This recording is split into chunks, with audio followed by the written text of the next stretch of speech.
السلام علیکم ورحمۃ اللہ وبرکاتہ۔ کیا حال چال ہیں سب کے؟ اللہ تعالیٰ آپ کو، آپ کے پیاروں کو اپنے حفظ و امان میں رکھے، آمین۔ اللہ کے بابرکت نام کے ساتھ اپنا آج کا سبق شروع کرتے ہیں۔ اعوذ باللہ من الشیطان الرجیم، بسم اللہ الرحمن الرحیم۔ رب اشرح لی صدری ویسر لی امری واحلل عقدۃ من لسانی یفقہوا قولی واجعل لی وزیرا من اہلی ربنا زدنا علما ربنا زدنا علما ربنا زدنا علما اللہم فقہنا فی الدین، آمین۔ اللہ کی قدر پہچاننی ہے، اور اللہ کی پہچان کیسے ہوگی؟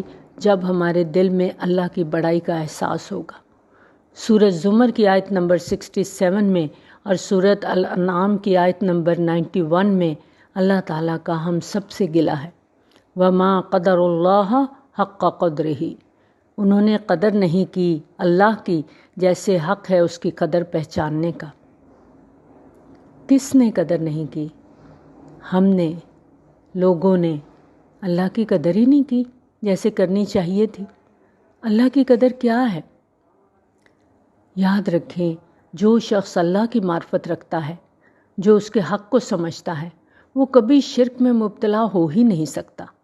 اور جو اللہ کی عظمت کو سمجھ آتا ہے نا، اللہ کی بڑائی سے واقف ہو جاتا ہے، پھر وہ کسی اور کی طرف توجہ کر ہی نہیں سکتا۔ جس کے دل میں اللہ کے 99 نام بس چکے ہیں نا، جس کے دل میں اس کی صفات گھر کر چکی ہیں، اس ہستی کے سامنے پھر کوئی جچ ہی نہیں سکتا۔ اللہ تعالیٰ تو قوت والا ہے، زبردست ہے۔ تو کیا ہم اللہ کو بڑا سمجھتے ہیں؟ کیا اللہ کے مقابلے میں مخلوق کی بڑائی تو ہمارے دل میں نہیں ہے؟ واقعی ہم اللہ سے محبت کرتے ہیں جیسے کرنی چاہیے؟ اس کی بات مانتے ہیں، اطاعت کرتے ہیں؟ اللہ کا حکم مانتے ہیں یا اپنے نفس کا حکم مانتے ہیں؟ اپنے آپ کو دیکھنا ہے، ہم سب کو اپنے دلوں کو ٹٹولنا ہے، سوچنا ہے اس کے اوپر کہ ہم کس کا حکم مانتے ہیں۔ ایک طرف اللہ کا حکم ہے، دوسری طرف لوگوں کی مرضی ہے، خاندان ہے، برادری ہے، رسم و رواج ہیں، اولاد ہے۔ ان زنجیروں میں ہم جکڑے ہوئے ہیں، تو کس کی سنتے ہیں ہم؟ کیا ہم اس بات کا خیال رکھتے ہیں کہ اللہ کی پسند کیا ہے اور ناپسند کیا ہے، جو قرآن ہمیں بتاتا ہے؟ ہم تو لوگوں کی پسند ناپسند کے پیچھے پاگل ہو رہے ہیں۔ ایک طرف اللہ کی ذات ہے، دوسری طرف یہ دنیا ہے، تو کدھر جھک رہے ہیں ہم؟ یہاں ہم سب کو اپنے آپ کو دیکھنا ہے، کیونکہ اللہ کو چھوڑ کے کسی اور کی طرف جھکنا شرک ہے۔ اور شرک صرف غیر اللہ سے دعا مانگنا نہیں ہے، شرک یہ ہے کہ ایک طرف اللہ کا حکم ہے، دوسری طرف ہم لوگوں کی مرضی کو دیکھ رہے ہیں۔ کیونکہ جو بھی کام ہم کرتے ہیں، شادی بیاہ کی رسمیں ہیں، مرنے کی رسومات ہیں، ہم کیوں نہیں چھوڑ سکتے؟ کیا چیز ہمارے رکاوٹ آتی ہے؟ لوگوں کا ڈر۔ ہم کہتے ہیں لوگ کیا کہیں گے؟ اللہ کی نافرمانی کرنے کے لیے لوگوں کا ڈر ہمارے دلوں کے اندر ہے۔ ہم شادی بیاہ کی رسمیں نہیں چھوڑ سکتے، یہ جو دکھاوا ہے، جو بے دریغ پیسہ خرچ کرنا ہے، نہیں چھوڑ سکتے کہ لوگ کیا کہیں گے۔ مرنے کی رسومات نہیں چھوڑ سکتے، چہلم اور دسویں پوری شان و شوکت کے ساتھ کیے جاتے ہیں کہ لوگوں میں واہ واہ ہو۔ تو کیا اللہ کی قوت سے بڑھ کر کوئی چیز ہے؟ یاد رکھیں، غیر اللہ پر توکل کرنا، اس سے مروب ہونا، دب جانا، خوف کھانا، ڈر کے بات مان لینا اور اللہ کے حکم کو پیچھے کر دینا، یہ سب شرک میں آ جاتا ہے۔ لوگوں کا ڈر بڑا ہو جاتا ہے، اللہ کا حکم چھوٹا رہ جاتا ہے، اور جو اللہ کی ہستی کو عظیم سمجھتا ہے وہ کسی اور طرف توجہ کر ہی نہیں سکتا۔ اللہ کی طاقت تو بہت بڑی ہے۔ ہم سمجھتے ہیں اللہ کو بڑا، ہم سمجھتے ہیں کہ وہ قوت والا ہے، وہ غالب ہے، زبردست ہے۔ اور ایمان ہمیں کیا تلقین کرتا ہے؟ ایمان والے تو اللہ کی محبت میں شدید ہوتے ہیں، لیکن ہمارا حال کیا ہے؟ وَمَا قَدَرُ اللَّهَ حَقَّ قَدْرِهِ۔ اس کے باوجود آپ دیکھیں، اللہ تعالیٰ اپنے بندوں کے ساتھ مہربانی کرتا چلا جاتا ہے، کرتا چلا جاتا ہے۔ کتنا حوصلہ ہے نا اللہ کا۔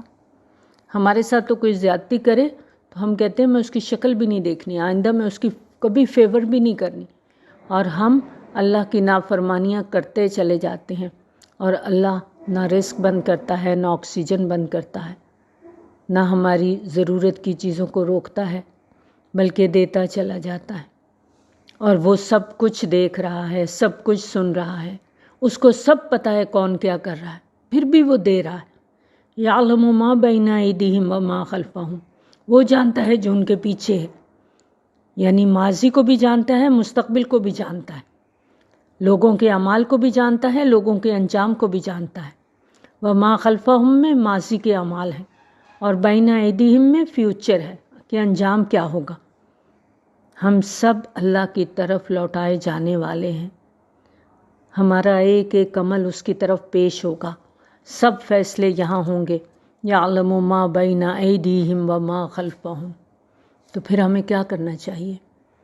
ہمیں دنیا اور آخرت میں کامیابی کے لیے کوشش کرنی چاہیے نا۔ تو کوشش ہماری میں سب سے پہلی چیز ہے کہ ہم اللہ کی قدر پہچانیں، اور یاد رکھیں کامیابی کے لیے صرف نماز روزہ کافی نہیں، خدمت خلق کافی نہیں، صرف اپنی ذات کی حد تک نیکی کافی نہیں ہے، ہمیں آگے بڑھنا ہے۔ وجاہدوا فی اللہ، اور جہاد کرو اللہ کے راستے میں، کوشش کرو، جیسی حق ہے کوشش کرنے کا، پوری کوشش، ہر قسم کی کوشش۔ اور کیوں کرنی ہے؟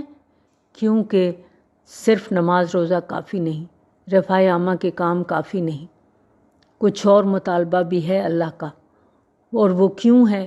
اس لیے کہ اس نے تمہیں چنا ہے۔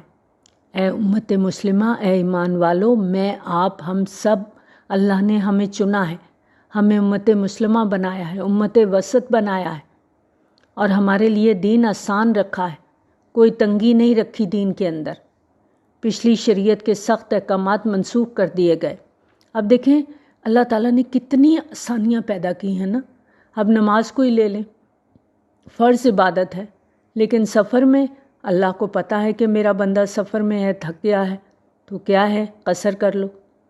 جیسے ماں اپنے بچے کو کہتی ہے نا جب وہ تھک جاتا ہے تو بہت سی رعایتیں دیتی ہے، اچھا کوئی بات نہیں بعد میں کر لینا، ابھی ریسٹ کر لو۔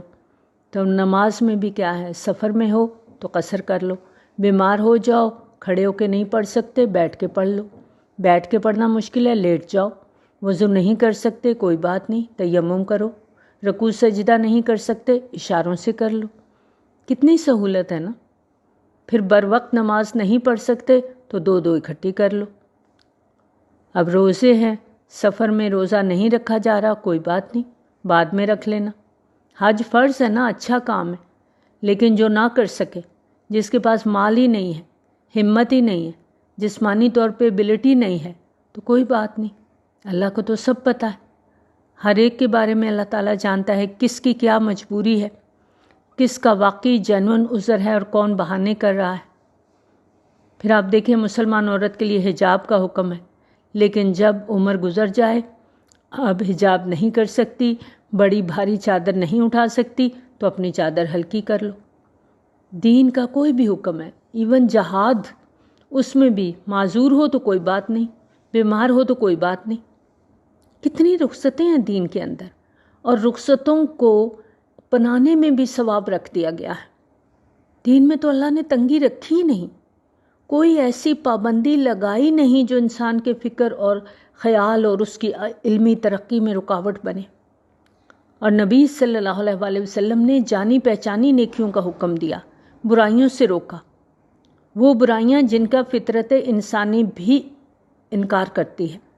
حلال چیزوں کو، پاک چیزوں کو حلال کیا، طیبات کو حلال کیا، خبائث کو حرام کیا، ان باتوں سے روکا، ان عملوں سے روکا، ان کھانے پینے کی چیزوں سے روکا جن سے نقصان تھا انسان کے لیے، بھاری بوجھ اتارے جو لدے ہوئے تھے، زنجیریں کھول دی جن میں جکڑے ہوئے تھے۔ اور آپ کو پتہ ہے نا کہ پچھلی قوموں کے اندر کیا حکم تھا کہ کوئی کپڑا ناپاک ہو جائے تو دھونے سے پاک نہیں ہوگا، کاٹنا پڑے گا۔ اور ہمارے لیے کیا حکم ہے؟ دھو کے صاف کر لو، دوبارہ استعمال کرو۔ یہود پر چربی حرام تھی، ہمارے لیے حلال کر دی گئی۔ حدیث کا مفہوم ہے، نبی صلی اللہ علیہ وآلہ وسلم نے فرمایا، میں بھیجا گیا ہوں ایک خوشگوار اور آسان دین کے ساتھ جو یکسو ہے، جو انسان کو مشکلوں میں نہیں ڈالتا۔ حکم کیا ہے اللہ کا؟ نماز قائم کرو، زکوٰۃ ادا کرو، یعنی جسمانی عبادت بھی کرو، مالی عبادت بھی کرو، واعتصموا باللہ، اور اللہ کو مضبوط پکڑ لو۔ اصل دین کیا ہے؟ اللہ کو تھام لو، اللہ سے جڑ جاؤ، اس کی طرف رغبت کرو۔ کیوں؟ ہوا مولاکم، وہ تمہارا مولا ہے، وہ تمہارا دوست ہے۔ تمہاری اصل غرض اس کو پہچان کر اس سے ملاقات کے لیے خود کو تیار کرنا ہونی چاہیے۔ اور جس دین میں ہمارے خیالوں کا، ہماری سوچوں کا مرکز، محور ہمارا رب نہیں ہے، پھر وہ کیسا دین ہے؟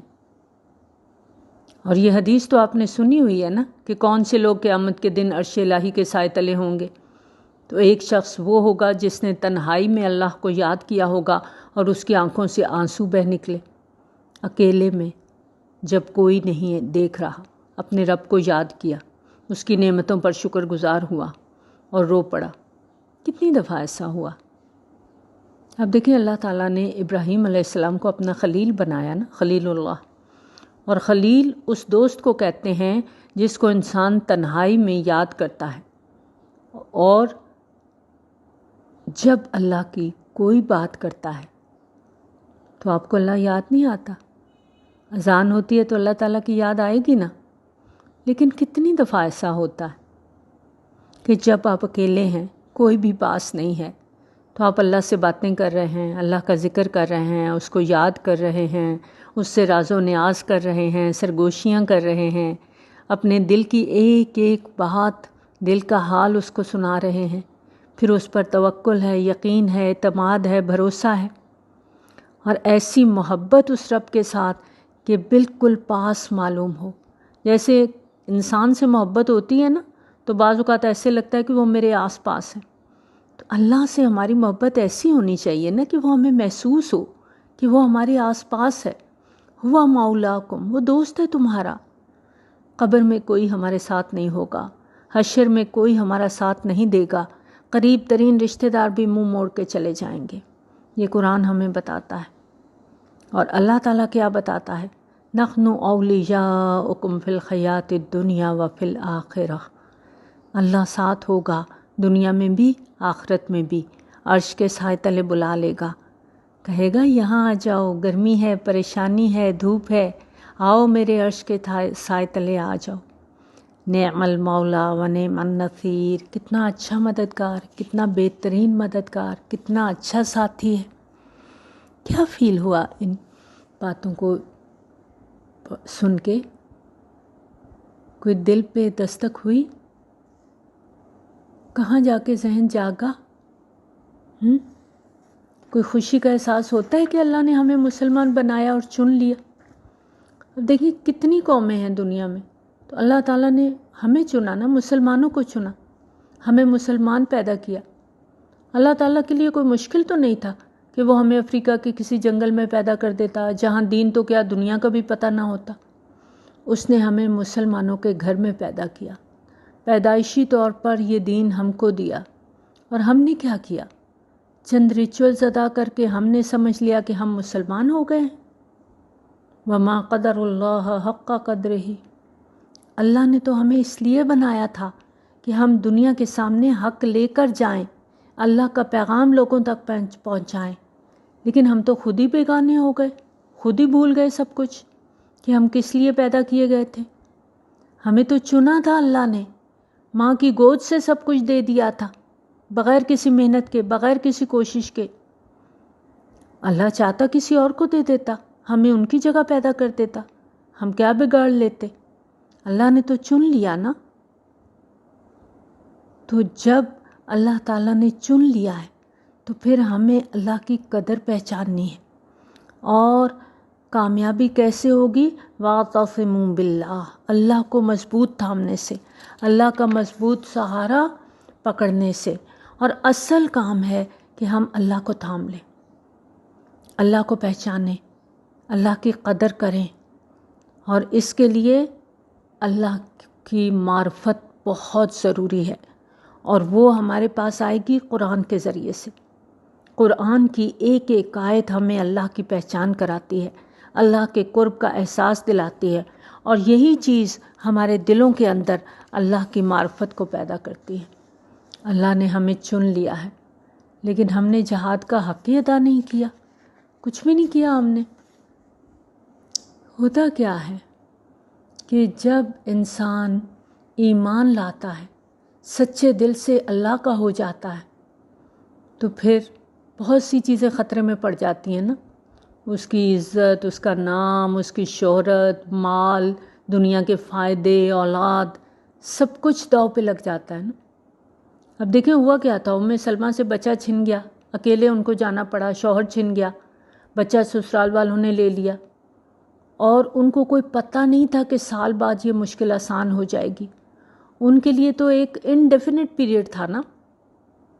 تو جب بھی کوئی مشکل آتی ہے اندھیرا ہو جاتا ہے اور ایسے لگتا ہے یہ کبھی ختم نہیں ہوگا، لیکن ہر چیز چلی گئی۔ تو اب دیکھیں جو کچھ بھی خطرے کی زد میں ہے، ہم محسوس کرتے ہیں نا کہ فلاں چیز بھی چھٹ جائے گی، فلاں چھٹ جائے گی، یہ نقصان ہو جائے گا، وہ نقصان ہو جائے گا، تو خود کو اللہ کے حوالے کر دیں، اسلمت لرب العالمین، اللہ کے سپرد کر دیں۔ اللہ خود ہی دفاع کرے گا، اللہ خود ہی مدد کرے گا، وہ خود ہی انتظام کرے گا۔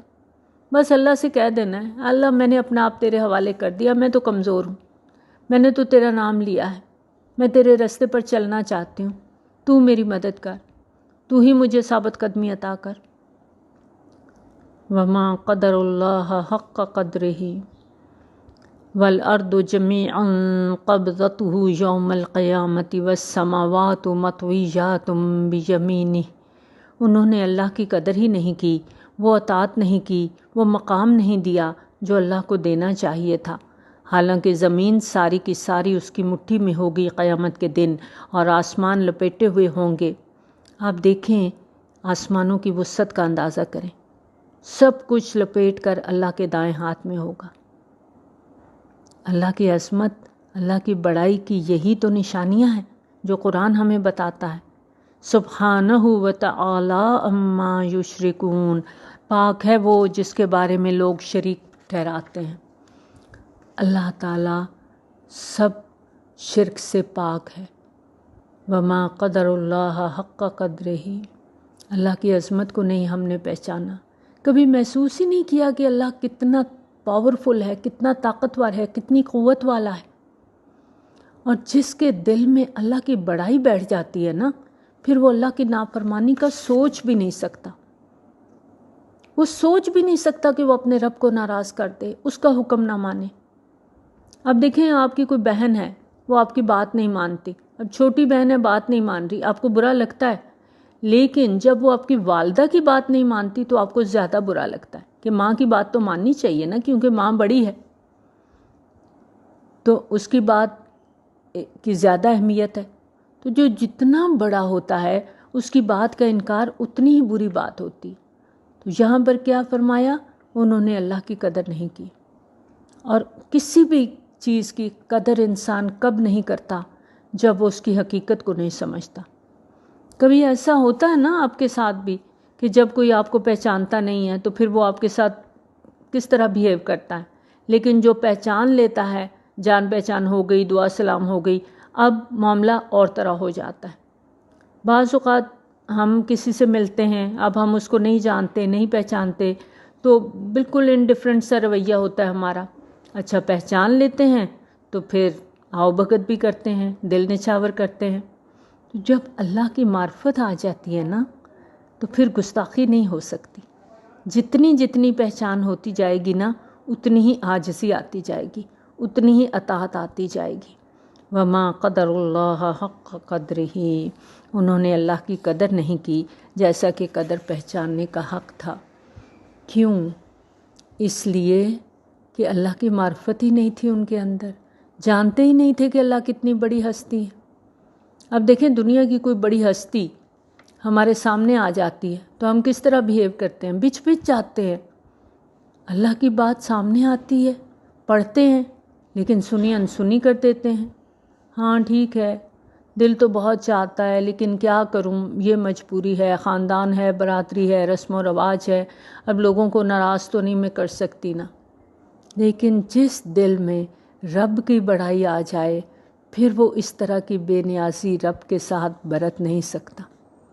حدیث قدسی ہے، اللہ تعالیٰ فرماتا ہے میں اور جن اور انس عجیب معاملے پر ہیں، پیدا میں کرتا ہوں، عبادت کسی اور کی ہو رہی ہے، رزق میں دیتا ہوں، شکر کسی اور کا ہو رہا ہے، میں اپنے بندے پر احسان کر کے محبت کا اظہار کرتا ہوں، مگر میرا بندہ نافرمانی کر کے مجھی کو ناراض کرتا ہے، سب کچھ دے میں رہا ہوں لیکن میرے بندے کی توجہ کسی اور کی طرف ہے، شکر کسی اور کا ہو رہا ہے۔ سبحانہ وتعالی عما یشرکون، پاک ہے وہ بہت بلند ان باتوں سے جو لوگ شرک کر رہے ہیں۔ اللہ کی مخلوق کو اللہ کے لیول پر لے آتے ہیں اور یہی شرک ہے، اللہ کی بات کو نہ ماننا، لوگوں کی بات کو ماننا، لوگوں کے رویے، لوگوں کا ڈر، یہ دل کے اندر ہے، کہیں لوگ ناراض نہ ہو جائیں، یہ نہ کیا تو لوگ کیا کہیں گے، یہ رسم نہ کی تو لوگ کہیں گے اس نے یہ نہیں کیا، اس نے وہ نہیں کیا۔ لیکن جب اللہ کی پہچان آ جائے گی نا تو پھر لوگوں کی پرواہ دل سے ختم ہو جائے گی۔ تو ہم سب کو اپنے اپنے دلوں کو ٹٹولنا ہے، ہم سب کو چیک کرنا ہے، کیا میرے دل کے اندر اللہ کی قدر ہے، اللہ کی معرفت ہے، اللہ کی عظمت، اللہ کی بڑائی کا احساس ہے؟ اگر نہیں تو مجھے اپنی اصلاح کی ضرورت ہے۔ اگر میں اللہ کا حکم جان کر بھی، پہچان کر بھی، پڑھ کے بھی، سمجھ کے بھی پھر بھی وہ کام کرتی ہوں جو اللہ کی نافرمانی کا ہے، تو پھر وما قدر اللہ حق قدرہ، پھر تو ہم نے اللہ کی قدر پہچانی نہیں، اللہ کی معرفت، اللہ کی بڑائی کا احساس ہی نہیں ہوا۔ اس دعا کے ساتھ اس کو ختم کرتے ہیں کہ اللہ تعالی ہمیں توفیق دے کہ ہم اس قرآن کے ذریعے سے اپنے رب کو پہچان لیں، اس کی عظمت، اس کی بڑائی کا احساس ہمارے دل میں ہو، اور ہم وہ عمل کریں جس سے ہمارا رب راضی ہو جائے۔ آمین۔ وآخر دعوانا الحمد للہ رب العالمین۔ سبحانک اللہم و بحمدک، نشہد ان لا الہ الا انت، نستغفرک و نتوب الیک۔ السلام علیکم ورحمۃ اللہ وبرکاتہ۔